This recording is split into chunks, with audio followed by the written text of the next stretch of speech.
Hey everybody, Mikeycat Outdoors here. So what are we doing today? We're at the 52nd annual Rendezvous at Fort des Chartres. So let's check it out.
To go inside a teepee in here.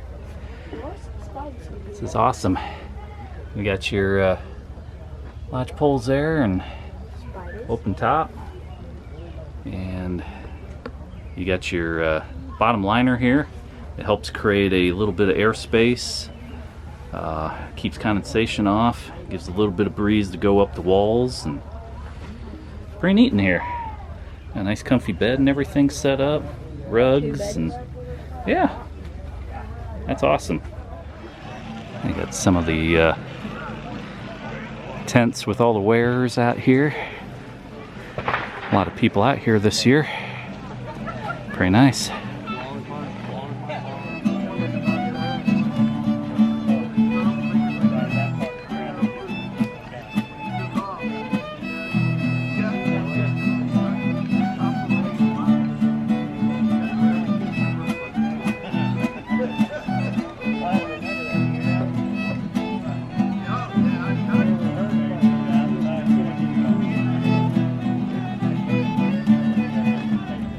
Anybody need a tan goat? It's $15. Coyote furs, red fox, badgers. We don't need no stinking badgers. You got an otter, raccoons, skunks. Yeah.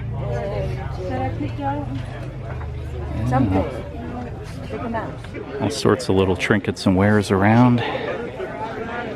Get your little fake bows for the kiddos, jewelry, blankets, furs, toys, you name it. I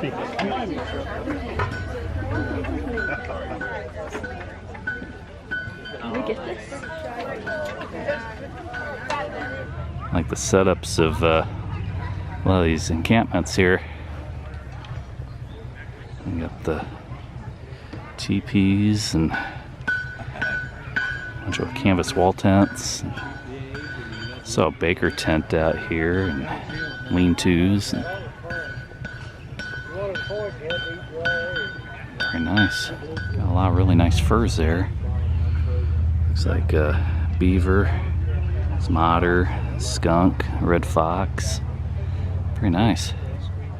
Look at this neat little thing. It is really neat. Yeah. It says Frontier Fortifications. Somebody spent a little bit of time on that. Got an old comfy bed frame there.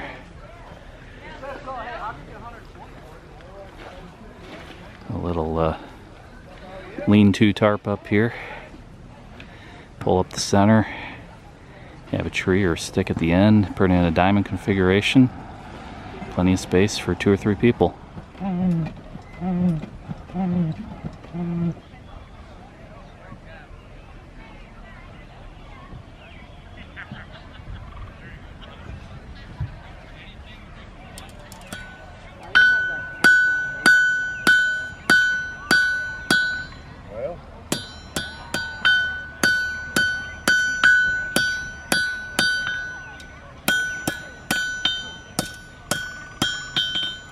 That's a really nice teepee setup there. Pretty cool. So coming in here around the back, got the old stone buildings here at the back of the fort. Got a little food court set up back here for the rendezvous. All the other vendors are up here, a little closer to the fort. They got a little intermission between shows right now. Scoring wood. I gotta build a new one. Otherwise it'd be breaking. But when I through with it, I'd curl it up like that and let it dry.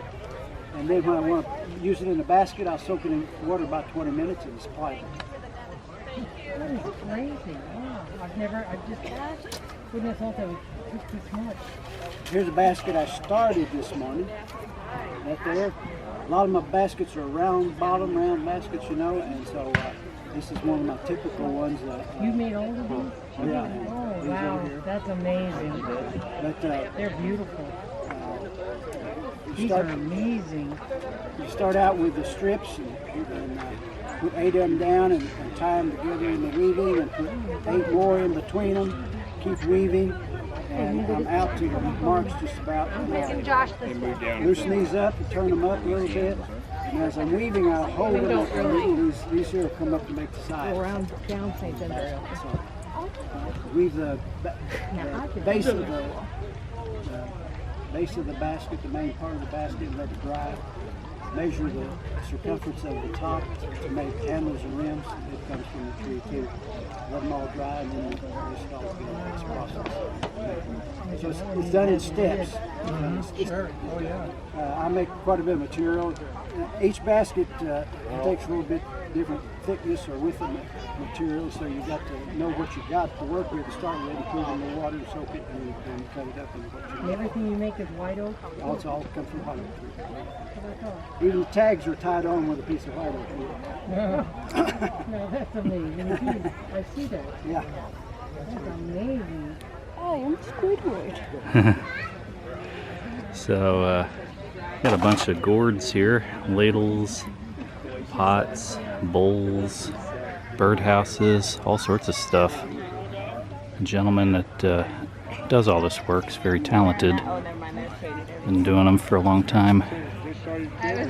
It's wonderful. Just the designs on these things are wild. Very beautiful indeed.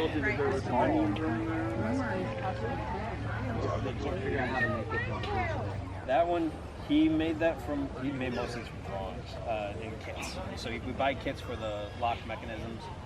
Occasionally we buy the barrels, but like the stocks and everything he cut himself. He'd assemble them himself. If there's machining necessary, either he would do it, or sometimes like you have to custom barrel on that one. He machined that one is huge. the cup and the barrel, 2 separate pieces. He heated this up, shrank that down. You have about a 3/1000 of an inch interference fit. So it basically fused itself together as the metal came back from different temperatures.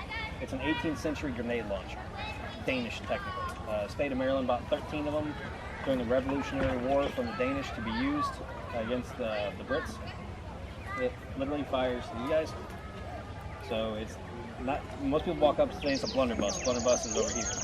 So not quite a shotgun. The intention on this thing is you get your powder all lined up, get your trigger ready, get your pan set up, put it on your hip. You have a buddy, light that fuse, drop it in the end. As soon as you hear it clink when it hits the bottom of the cup, you pull that trigger. It's about a 4 to 5 pound ball. I might be able to throw it, not this entire field, but I don't know, maybe 15, 20 feet over here. If you throw much harder, you're gonna hurt your shoulder pretty damn good. Sorry. You really hurt your shoulder if you throw it that way. This thing though, if I fired it, I could probably hit the backside of the building. So you're talking, I don't know, 50, 70 yard range of this thing. The downfall, of course, of this era with flintlock pistols and flintlock anything is, anybody familiar with the term flash in the pan? If you've never heard of flash in the pan for the young ones, basically what ends up happening is your mechanism swings forward, strike, so your flint strikes your striker, it's called, and puts a spark into your pan. There, you have a little bit of gunpowder there, it goes through the hole into the barrel and fires off your round. Flash in the pan is, it goes bang on the pan, but there's nothing after that. So we use the term nowadays of, yeah, a lot of flash and bang, but nothing happens. Now then, imagine you have a lit fuse on a grenade inside this thing, and you have a flash in the pan. At that point, you take the whole gun, you throw it that way, and you run the other direction. And you hope you get clear. The other issue is, of course, quality control. These days, firecrackers, I mean, you light some, they're off in a half second, some last about a second or two, all in how the quality of the fuse is made. Back in this era, however, I mean, you're wetting the rope, whatever type of rope, is it hemp, is it cotton, is it whatever the rope itself material is, you're packing with black powder and anything else to give it the actual flammability, how well you pack it, how well you dry it, what quality powder you have, all comes into play of how well that fuse is going to burn. So now I'm the buddy lighting this, and do I have a half-second fuse or do I have a 4-second fuse? As soon as it clinks, you shoot. Because you don't know what you got. Not used very long, but it was a fun one. Speaking of, yes, hatch compartments. So you'd have your ball or shot and your powder. You have your powder horn. You have a shot pouch for your patches. You want to keep dry and away from everything else potentially. So the way you load black powder rifle, you take your powder horn, you gauge how much powder you want, 30 grain, 40 grain, however many grains, pour it in the end. You take your lead shot, and then you have this little like cotton square, known as a patch. You put the ball in that, and you put it in the tip of your barrel, and you ramrod it down. Oh, yeah. So the patch kind of, if it's a rifle, it helps out more. If it's smoothbore, it's not bad, but it just creates a kind of squishy seal between the ball and the barrel, still allowing the ball to move freely so you don't plug the whole thing up and create an explosive in your hand. Yeah. But that way, it'll shoot the whole thing out when the powder's lit. So that's where your patches would go. That's called wadding. Basically, yeah, you're wadding. Sucker's tight. Right before I'd be able to Oh, It's on the sun right now, so that's getting me.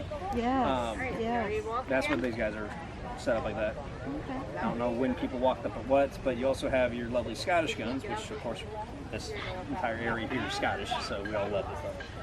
You have a Murdoch and you have a Blackwatch pistol. The classic thing when it came to the Scots is they never wanted a weapon to only be able to be used once, and that's it.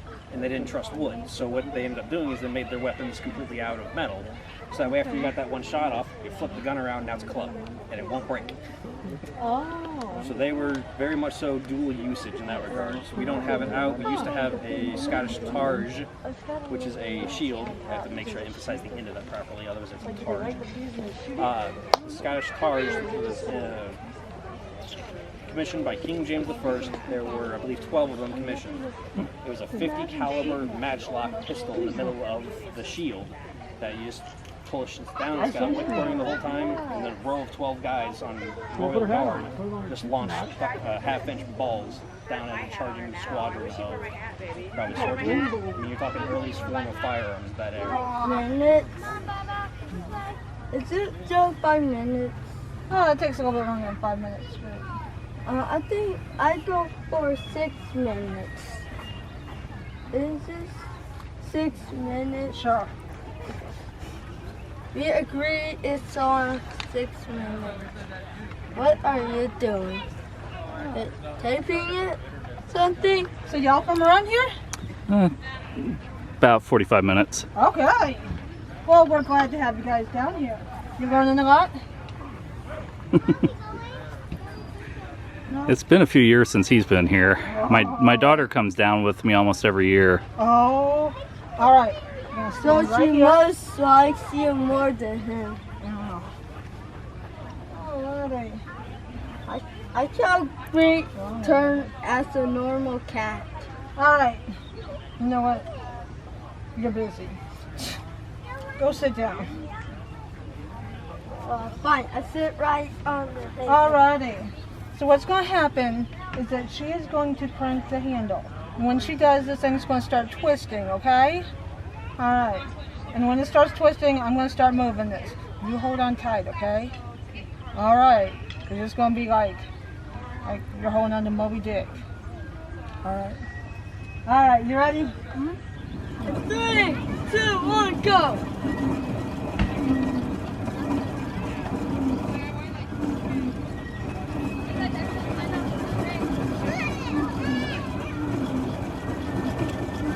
Oh, look at you.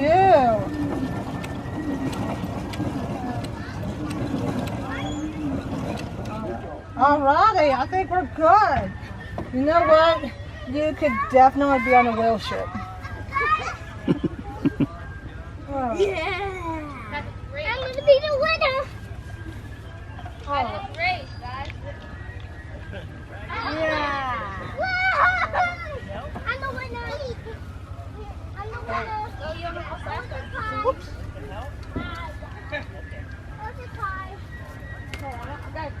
All right, there you go. Thank you. You're welcome. And you have a great day. And I hope Thank you learn you. something new. Thanks. You're kind of doing it. Now walk the hoop.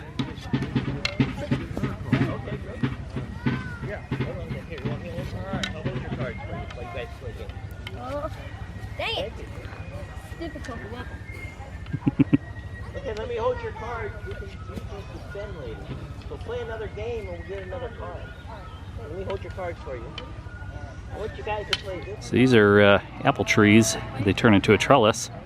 They come up with the main trunk and they come off each side with lower branches and upper branches. And you can see a tiny little apple forming there.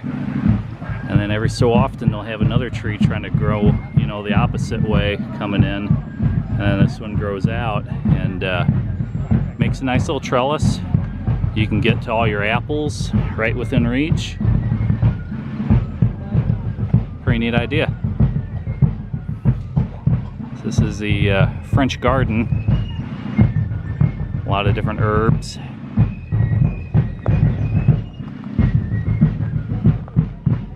Get some leeks. Probably got some dill or fennel or something here.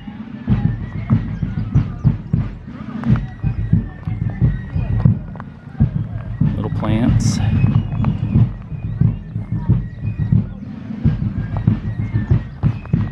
Got some lettuce. You got your TP structures for anything like beans or whatnot that would need a larger structure there. Ooh, and your strawberries.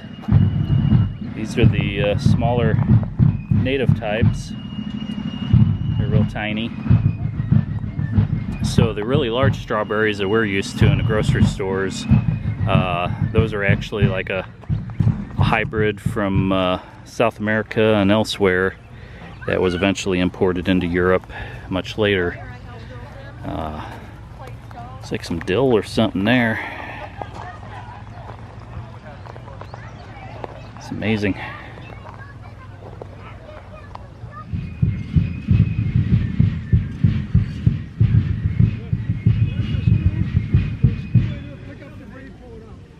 This one is a sponge. Is it wet? No, Sunday. No day. Cuvier.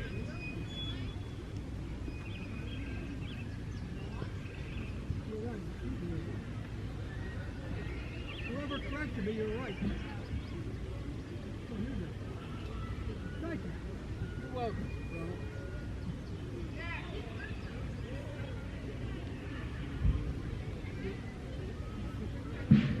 Slow. But where it was hollow through there, when you touch it, it's over. Of course, not fast. So this is a quill. Why they call it quill?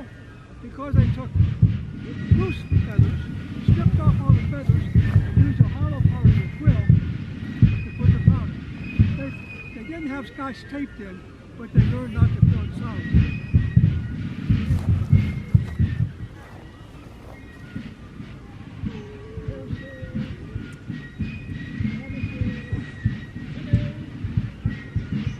The black shirt. Stand over this way, please. Behind the gun. Thank you.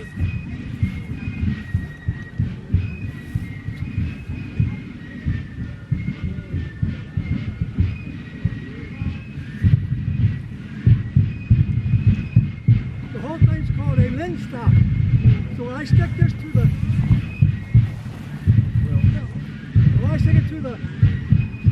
wheel, it'll go off. I hope.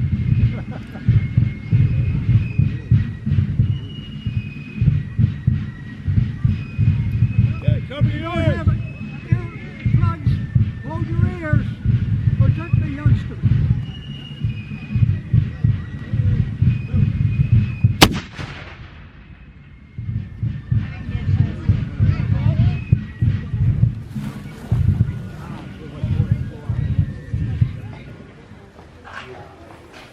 We got the inside of the historic building and some of the different areas here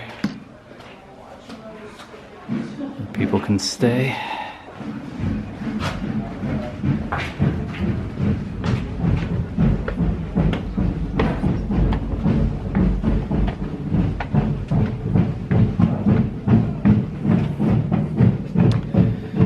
It's where they used to store some of their dry goods.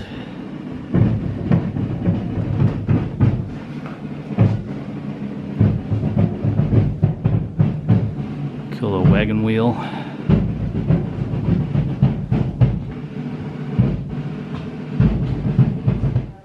Inside the little museum here, little passages of French life, Native American life, so forth.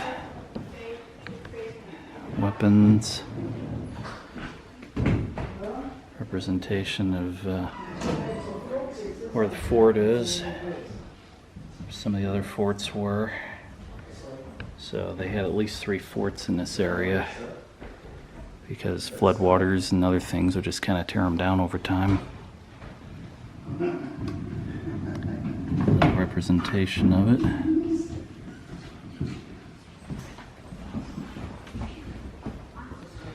An old mill wheel there.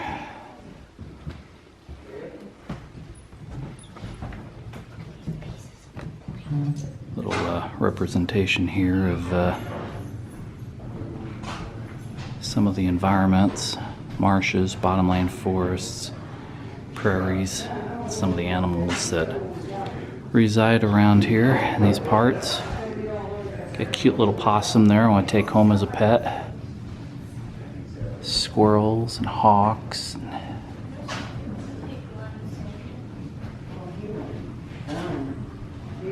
Aye.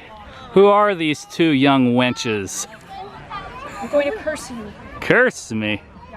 Curse me with the power of winning the lottery? I'm going to curse you with Doctor's handwriting. Doctor's handwriting? I think I'm getting there already. Oh.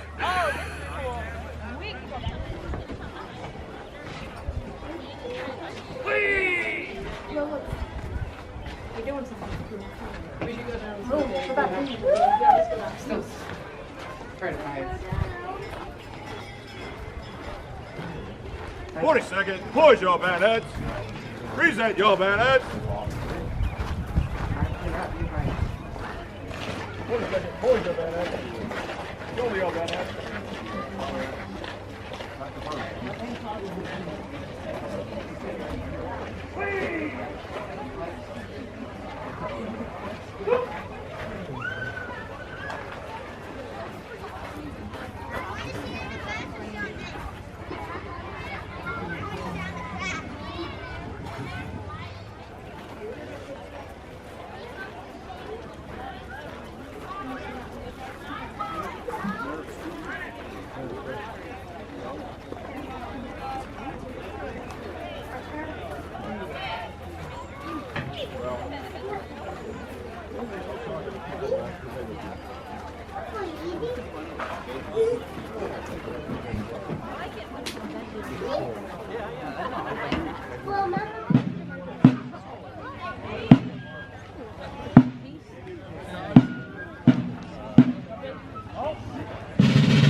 Or something.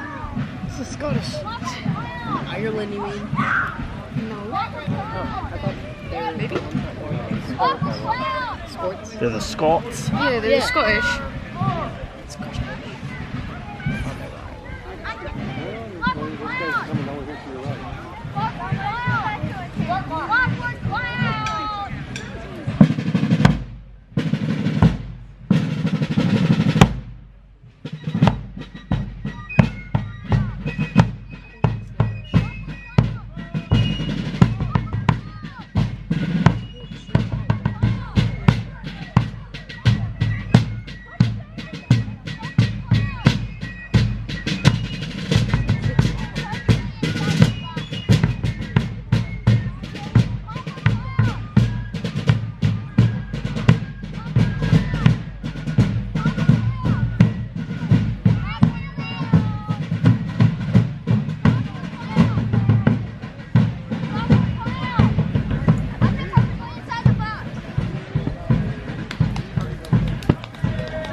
I'm recording this. So, what do you guys think of today? It was really great. Anything you really like? Everything.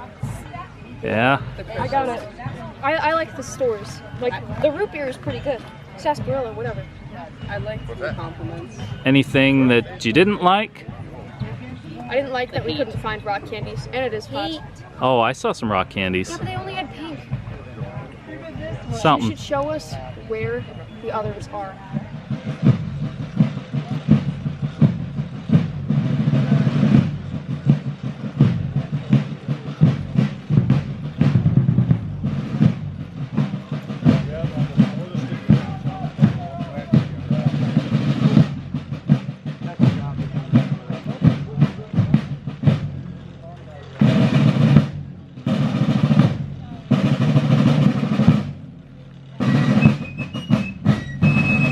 Okay, guys.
doing the flag lowering ceremony right now.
Thank you again, ladies and gentlemen. Remember, we're going to do this again tomorrow. If you haven't had a chance to see anything, everything, please come back again tomorrow. And if you can, next year's rendezvous is on the 3rd and 4th of June,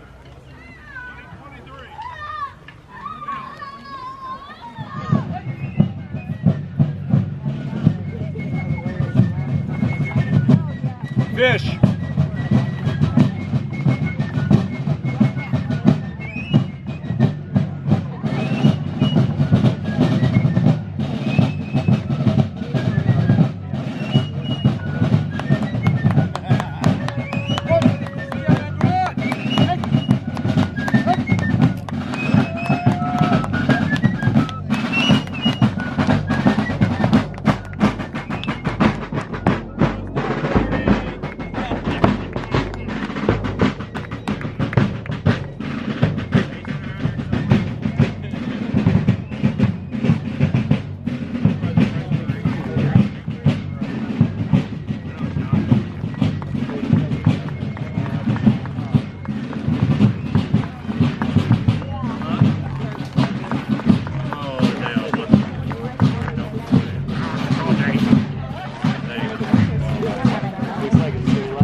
They do these rendezvous in the first weekend of June and usually around the end of October, beginning of November for winter rendezvous down here at Fort des Chartres State Historical Site outside of Prairie du Rocher, Illinois.